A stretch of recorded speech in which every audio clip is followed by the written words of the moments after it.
Waco. Ryan Abraham joins us. He's been a part of our show many times, back even when the UCLA and USC story popped back in the summer of 2022 and everything since then. Joins us now with USC going into Boulder to play Colorado and unbeaten with defending Heisman Trophy winner Caleb Williams. Ryan, thanks. It's been great. It's been a while. We hate that it's been that long, but thank you for your time. Is USC, have they shown they're better than they were at this time last year? You know, it's an interesting question. I really do think they are. I mean, offensively, and just this past weekend, they struggled. I think they did the same thing last year when they took a trip to Corvallis against Oregon State, then sort of got things right. Really, the biggest issue was on the defensive side, especially later in the season. They've added a lot of great players there, but I don't think they played that well against Arizona State.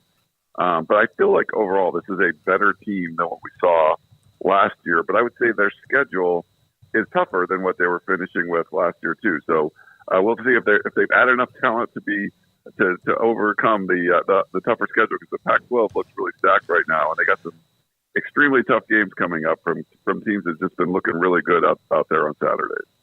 What do you think you haven't seen yet that would make you definitively think that they're better, especially on defense?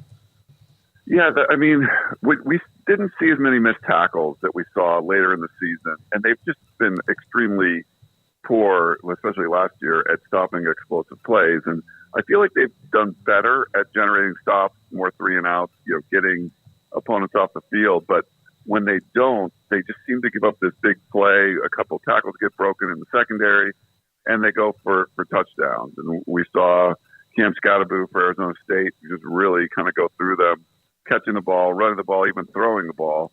And they just allowed some really big plays there. So I feel like when they play some better offenses, like we've seen with Oregon, we've seen with Washington, you got to still be able to generate some stops. And the end of last year, when they were playing Utah or Tulsa or even UCLA, it was just tough to get stops at the end of the game.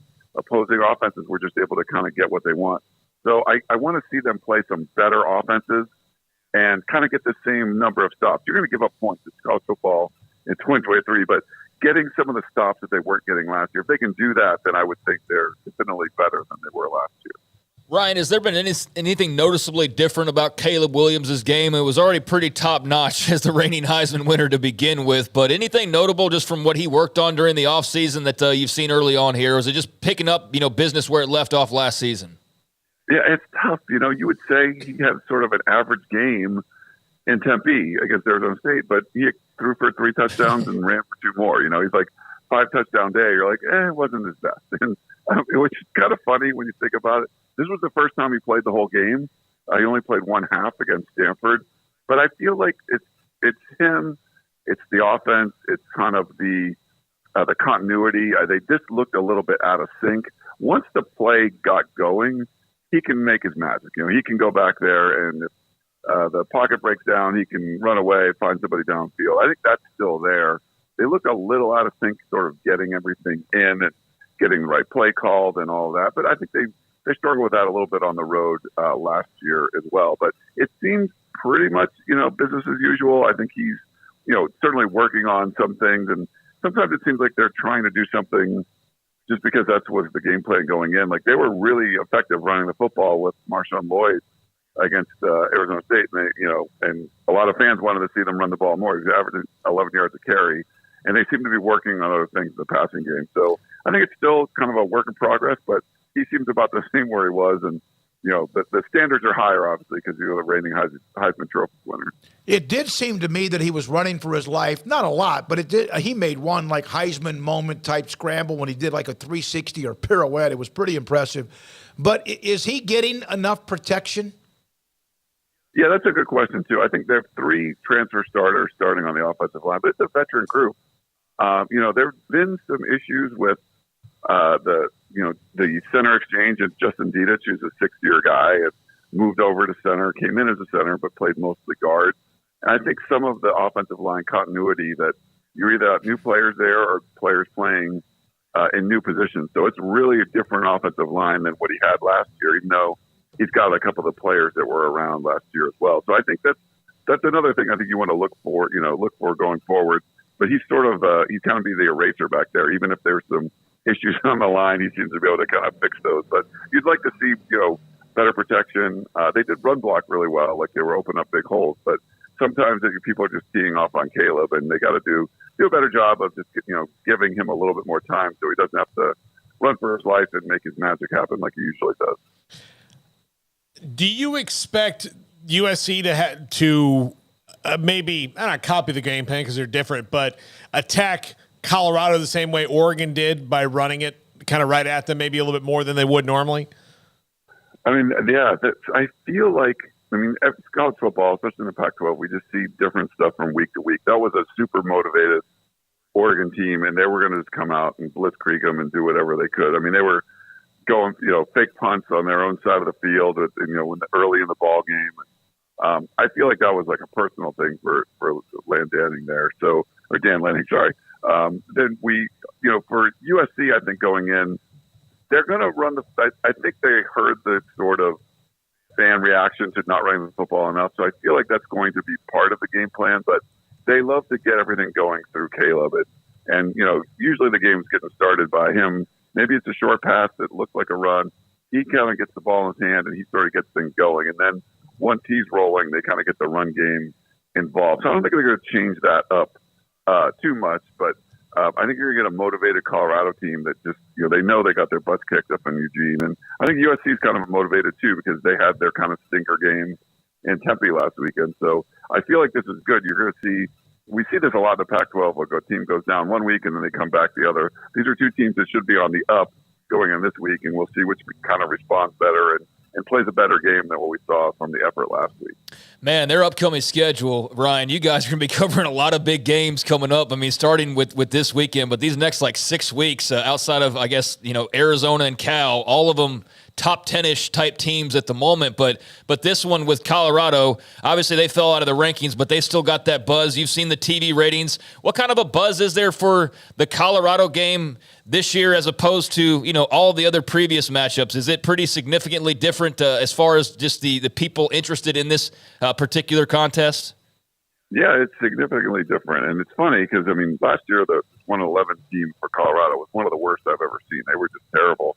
And, going into this, Colorado was going to be part of this early stretch that probably didn't matter that much until they get to the meatier part of the schedule. But all of a sudden, they're marketing this game on, it's big new kickoff and all that. It's changed the game to the point where some people were saying the Arizona State game was a look-ahead game because they were looking forward to Colorado, who I just don't even think is that good of a team. I think they're way better than they were last year. But, I think there was a little bit of exposure coming from Eugene, and I think USC will handle business there. But I think there's a lot of focus on that. To have a blowout game at Oregon, get the same kind of TV rating that Ohio State and Notre Dame got is pretty crazy. So the hype is there, and I think from the players, there's a lot of focus on this game too. So it's definitely different than the ho-hum sort of Colorado games. Really, since they've joined the conference, they haven't been able to beat USC. They won the South Division once, but USC beat them that year. So this is probably the most kind of circled Colorado game I think that I've ever covered from between USC and Colorado. How weird will it be to be covering a game at 9:00 in the morning your time? Yeah, it's going to be a little weird, but I guess we're going to be in the mountain. I'll be flying to Boulder, so it'll be the mountain time. But it's funny. USC played the super late game on Saturday night. So it's almost like a short week because you're playing Saturday morning there. But yeah, just the hype around it. I'm curious to see if the hype sort of dies off a little bit just because that blowout against Oregon. Man, the Colorado fan base that they just showed up and drove. They're extremely excited. I think it's going to be another really tough road environment. Yeah, it's 9 in the morning, but still, I think it's going to be a really tough one. So it'll be interesting for sure to see what happens with this game. Could this game end up, unlike Oregon was a blowout, and who knows if one team, if USC was to get a couple of stops early, but could this be like 60-40? If USC gives up 40, it's going to be a real problem. I think Shedeur Sanders is great, but there's just so many negative plays to be had, and that is something that the USC defense has been able to do. Oregon sacked him 7 times last week. USC got 8 sacks, previous, and I just feel like he's going to be running for his life quite a bit. I think there's going to be some big plays to be had. They're going to but I don't think they're going to be able to sustain drives on this USC defense. They'll score, and I think some of them might be these, huge chunk plays, and it's going to, upset the USC fan base even more. That's really upset with the defense right now. But I can't see them or Colorado scoring that much. I mean, if they do, hats off. You get Travis Hunter back. I just feel like the line play is not good. They're not as deep there. It's going to be a little tougher, and USC can rush the passer. So I think there's going to be probably too many sacks involved for 40 points. But who knows? It's college football. Anything could happen. Was last week's drama about a reporter, was that in any way at all a distraction or just a blip on the radar? That's a good question, too. I feel like, USC didn't look all that prepared, I guess you could say. There was a bye week, and I think whenever you see coaches, and I think Riley's done an amazing job, obviously. He's done just, you couldn't ask for him to do much more. But every once in a while, something happens, and it can be a distraction for a team. And I don't know if this was something, I don't think the players really cared about it, but, for a coach to kind of put any sort of attention to something, which it didn't seem like that big of a deal to me, you don't want that taking away from any kind of game plan sort of stuff. And when you come out and, don't really look that well prepared, that, maybe it was somewhat a little bit of distraction. I'm happy that they kind of, fixed it. And then, the reporter I saw, sitting like 2 seats away from him in the press box, at Arizona State. But I don't think it was too big of a deal, but it was something you probably don't need going into your second conference game. Ryan, thank you. It's great to talk to you again. USC in their final year in the Pac-12. They play in Boulder. Early game, as Paul mentioned. And it should be electric. It will be electric. It's just a matter of who has enough firepower as far as this Colorado. Can they protect Shedeur and what they need him to have time to be able to throw the